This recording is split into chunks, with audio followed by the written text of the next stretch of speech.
බුදු ශාසනයේ සුවිශේෂී සිදුවීම් රැසක් සිදු වූ දුරුතු පුරපසළොස්වක පෝය දිනය අද දිනට යෙදී තිබෙනවා. බුදුන් වහන්සේගේ ප්‍රථම ලංකා ගමනය සිදු වුණේද මෙවන් පුරපසළොස්වක පොහොය දිනකයි. සුමන සමණේරයන්ගේ ආරාධනාව මත බුදුන් වහන්සේ මහියංගනයට වැඩම කර යක්ෂ සහ නාග ගෝත්‍රිකයන් අතර පැවති ගැටුම සමනය කළ බවද ශාසන ඉතිහාසයේ සඳහන් වෙනවා.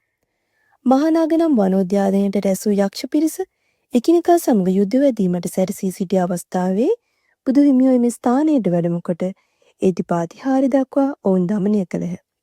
බුදුරදුන්ගේ ධර්මයේ ශ්‍රවණය කළ සුමන සමන්දිව්‍ය රාජයා සෝවාන් වූ බවද පැවසේ.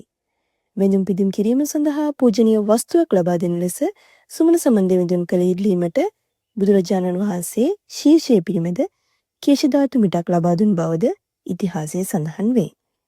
එම කේශ ධාතුන් එම ස්ථානයේ නිදාන් කරමින් මහියංගන චෛත්‍ය ආරම්භය සිදු කරන ලදී. පසු කාලීනව එය පියවර කිහිපයක් ඔස්සේ වර්ධනය වී වර්තමානයේ විශාල බැතිමතුන් පිරිසකගේ ගෞරවයට පාත්‍ර වන මියුගුණ හෙවත් මහියංගන චෛත්‍ය රාජයා බිහි විය. එමෙන්ම බුදුන් වහන්සේ තුන්බෑ ජටිලයන් ප්‍රමුඛ දහසක් පිරිස ධම්මගට හරවා ගැනීම දුරුතු පොහෝ දිනයක සිදුව ඇත.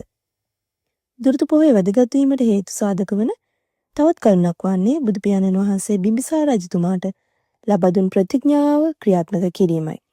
බුදුරජාණන් වහන්සේ නදී කාශ්‍යප, ගය කාශ්‍යප සහ උරුවෙල කාශ්‍යප යන ජටිල රහත් පිරිස සමග රජගහ නුවරට වැඩියේ මෙවන් පොහොය දිනකයි. එහිදී මහා නාරද කාශ්‍යප ජාතක දේශනාව සහ චතුරාර්ය සත්‍ය දේශනාව අසා බිම්බිසාර රජතුමා ප්‍රමුඛ පිරිස සෝවාන් වූහ.